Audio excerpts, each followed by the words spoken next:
Hey y'all, welcome and welcome back to my channel. TGIF, I am so glad it's Friday. I'm pretty sure y'all are as well because it has been a long week for me. It just feels like it's dragging this week. I don't know about y'all. But anyways, I hope you guys are enjoying your Friday so far.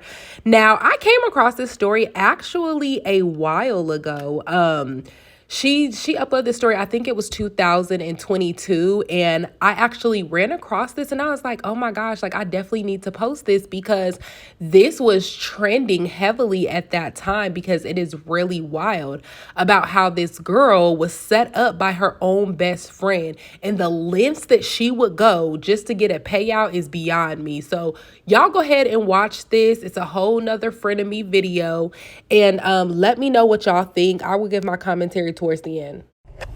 Hey everyone, so I wasn't expecting everyone to want a story time, but I'm going to go ahead and get into it. So this is the story time of how my best friend set me up. So the first key point that I want to make is we're no longer friends. So I definitely do agree with you guys in the comments. But it's one key point I need to make before I get into the story. So basically this was my friend for a while. Basically she came up to me one day basically saying, you know how she was in a financial bind or whatever, and her baby daddy cousin, he does fake wreck. She was like, he can hit you, I can get in the car with you, you know, you can get free money out of it, and then I basically won't be in a financial bind anymore. So I basically told her like, no, I love my car, you know, that's not something I'm interested in doing right now. Okay, so let's jump into the story. So this happened on my son's birthday, which was January the 29th of 2020. I decided to have a little small party with family and friends to come over. So at 4:30 everyone was supposed to come over. The day before, she suggested that she would watch my daughter, which this is something she always does, so it wasn't out of the ordinary. She basically said, I'll watch her while you guys get everything done for the party. So she had my daughter. She was like, they'll get drop off. So 4:30 came, everyone started coming over. And she basically said they'll get drop off over there. It got close to 5. I messaged her and said, are you guys still coming? She didn't respond back then. She waited till about 5:30. She texted me and said, could you please come and get Dream? That's my daughter. She was like, I don't have anything to eat over here for her. She's crying and I no longer have a ride because my baby daddy took my car. So I automatically left the party with family and friends at the house, and I went over there. So as soon as I got over there, she came and brought my daughter inside the car, put her bag and everything, and she was like, I can't make it to the party, I'm not feeling good or whatever. I said, okay, that's fine. So I left. So as soon as I left her house, I wasn't even driving for 2 minutes. A car came racing out of a yard to come and hit me. I tried to turn off, but they still end up clashing into me, and then me and my daughter end up flipping over. So we flipped over in slow motion. So I blacked out. When I woke back up, I was like, oh, my daughter. So I got my daughter. She was fine because she was fully scrapped up.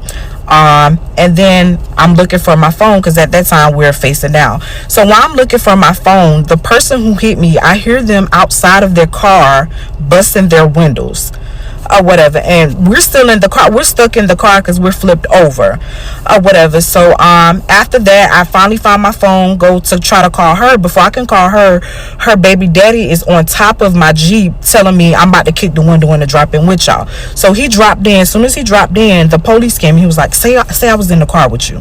Say I was in the car. Okay, so let me jump right into it so I can finish this be the last video. So like I was saying, he was like, say I was in the car. I was like, what? After that, the police was basically trying to get us out the car because on the Jeep Wrangler, hood comes off. So I was trying to do that. But of course we was up to the stop sign, so it took them a while for us to get out the car. The ambulance and everything had already arrived. The other person who hit me or whatever, they were already going in the ambulance, and their car was in the process of getting towed or whatever, so they was rushing to the hospital. So after we finally got out, me and my daughter went in the ambulance or whatever, for us to get checked because blood was all over her. Blood was over me as well. Later come to find out it was actually his blood for busting a window jumping in the car. So after that, my mom came or whatever, my mom and my sister, and my mom was like, you set this up. Like that's what she was telling my friend or whatever. So she walked back to her house or whatever. I didn't even say anything to her at that particular time because I was focusing on me and my daughter. So fast forward. So we got to the hospital. My daughter was crying, so my mom started looking through her bag. She rushed me over there because she said she didn't have anything to eat for my daughter.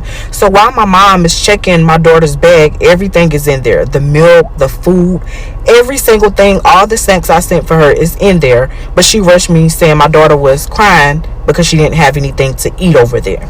Okay, so that's key point number one. So after that, we checked out of the ambulance. We got back home probably about 5. I didn't hear anything from her for the rest of that night. So the next day, she texted me and was like, I'm glad you guys are okay. Why would your mom feel like I set this up? I was crying last night because I would never do anything like that. And then after that, I just didn't text back. After that, she texted and was like, are you going to say that he was in the wreck? Talking about her baby daddy. So I was like, no, I'm not saying that he was in the wreck because he wasn't in the wreck or whatever. So after that, she ain't text back, message back or anything like that. After this, I had a family member that was at an actual card game, and they was talking about the actual wreck, and they was actually saying that her baby daddy and the person that hit me, his wife was actually talking about how they set up the car accidents or whatever for all of them to get money. So of course, once I found that out, my mom was heated, I was heated, so she was like, let's go to her house. So we went to her house, of course, to talk about it, fight about it, whatever, because this is something serious with me and my daughter. She called the police on us. So we, after that.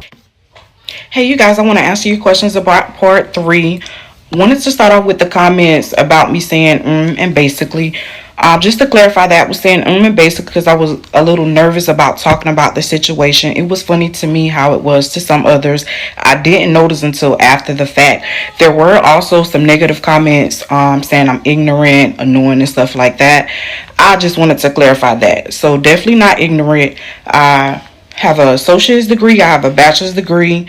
I also took the LSAT for law school, passed that, so I'm headed to law school. My goals in life is to be a lawyer and a judge.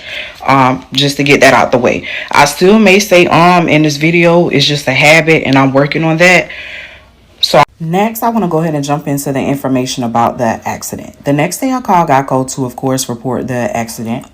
And surprisingly, he had already called before me. So they already knew about the accident. He had already made his statement and everything. I also called Allstate. If anyone knows about Allstate and they don't want to pay, I did do a statement with them, which I should have waited on my lawyer. But I did a statement with them. The information they provided to me is he was saying that he was not at fault. So they weren't going to pay for me and my daughter injuries. They weren't going to pay for a rental. They were not going to pay for anything. So I had to get a lawyer for that. The next question was my Jeep totaled. Yes, it was totaled. I was very devastated about that. My man actually got me another Jeep 3 days later. This was before we got anything from the insurance because it took quite a while for that. The next question was, did she get a beat? Of course, the day we went over there and she called the police, he told us that we can no longer come over there. If we was to go back over there, we would go to jail. 2 months later, me and my friends were at a club. We saw her there, and that's where she got beat. Of course. Okay, so one of the questions was, did any of them get locked up? The person who actually hit me, he actually got locked up and went to jail for insurance fraud, not just for that accident, but for several others. Another question was, what happened to her baby daddy? He didn't go to jail, but my man definitely handled him, of course. The next question was, did the family member record it? She didn't get a chance to record it. She didn't realize they were talking about it until she heard Jeep Wrangler and where. Another question was, did any of them get paid? No, they did not get paid. Me and my daughter, we did get paid, which was several months later because we had to get a lawyer. My insurance company, Geico, they had to cover the rental and the total loss of my car. And of course, they went back to get their money from Allstate. I hope I answered all of you guys' questions. If you do have anything else, just let me know. I don't know what's in the air, but these best friends/friends who are so quick to betray they friends is beyond me. Like these so-called frenemies, best frenemies, whatever. Like, it's beyond me. What is in the air to where y'all are so quick to go behind your friend slash best friend's back and just play them? Like, that's crazy to me. And like with this story specifically, her friend, it's definitely a red flag if you keep pressing me about trying to, get some quick money. Sis, like, I get that you're in a financial bond right now, and maybe you could just ask me for some money. And if I have some extra money, I can, help you out with that if I feel like I want to. However, you heard my answer when I said no when it came to scamming, and you still set me up in this scamming plot that you had. Y'all know I have talked about this before with these low vibrational people.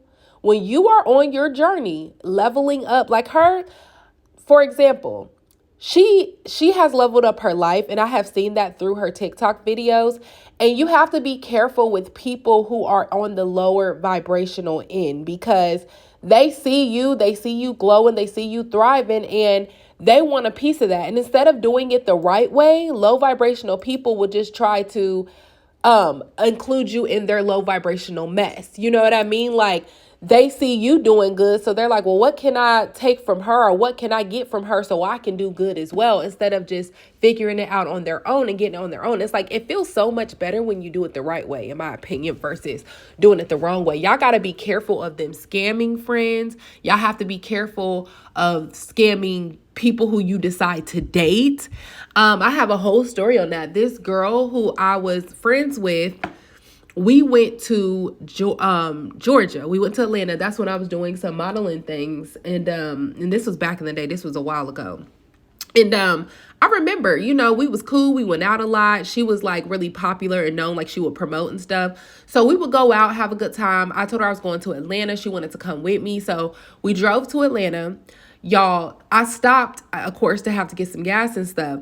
And then I left my card. It was sitting on the floor. She was like, girl, you forgot your card, blah, blah, blah. And I was like, dang, like, I didn't know that it fell out my wallet, but, okay. So I got my card, put some gas in the car, etc. Remember that. So we go to Atlanta, I do the photo shoot, whatever the heck I needed to do, and then we leave back out. Now, shortly, when I get back to my hometown, shortly after, I see charges on my card for like the feds. Somebody was making jail calls, and I'm like, I talked to one person a long time ago in jail, but it was nowhere near the same time frame. And I'm like, who has been making jail calls? And I put two and two together, and I knew it was her. And when I addressed the situation with her, she's like, no, I would never do that. Why would you think that? Blah, blah, blah. But knowing her history and finding out from some people I know, they say, yeah, girl, she does that all the time. And it starts to make sense, because I don't think my card ever fell out of my wallet. I think she took my card, wrote down the information, or used it real quick to put some money on jail pay and then put it out. And I should have known, but I was real young at that time, y'all, real young and dumb. But I should have known, because she was talking on the phone to this dude from jail when we was in a car. And she's one of those girls who, like, from what I heard, be kind of desperate for dudes, and like, so she has to like do the most for dudes, and it just makes sense that she would talk to somebody, in jail, etc. But anyways, so, you have to be careful from hanging around people who are scamming, involved in that kind of stuff, because a lot of times they will go beyond lengths to get money, even if they have to cross you to get money. And then you have to be careful of these friends who want a man by any means. So if he tell her to do something, she'll do it as well, even if it means crossing her own best friend. So y'all got to be careful of that. When you naturally grow and elevate, you have to be mindful of the company you keep. People are naturally going to fall out of your life, and let them fall out. Some people just are not meant to reach that next level with you. Okay. So it is what it is. And when it comes to this woman's story, definitely follow her. It looks like her name is Truckaroo. And I believe her and her man has their CDLs, or they may have a trucking company. I'm not sure, but I know that they have their CDLs because she put that on her TikTok. But clearly she has leveled up her life. And I don't like how people in the comments were talking about her just because she said a lot. I'm one of those people too who had to work on that, but sometimes I do still say a lot, but not on purpose. So I don't like how in the comments they were trying to belittle her, like, oh, you sound, I think they said something like uneducated or ignorant or dumb or annoying. They were saying stuff like that. And I'm like, this girl, clearly, if you look at her page, she got her stuff together. She's married. She's has her CDL. She has her bachelor's degree. She has her associate's degree. Like, no, heavy on the not ignorant. Like, she's, doing things in life, and that's great. I think that's great to see Black women do that. So we have to stop belittling each other just because she said a lot. She said she's working on it, so that's beyond me. Focus back to the point of the story. But anyways, make sure y'all like, comment, subscribe. I will see y'all in the next video. Let me know what y'all think about this story and y'all friend of me stories.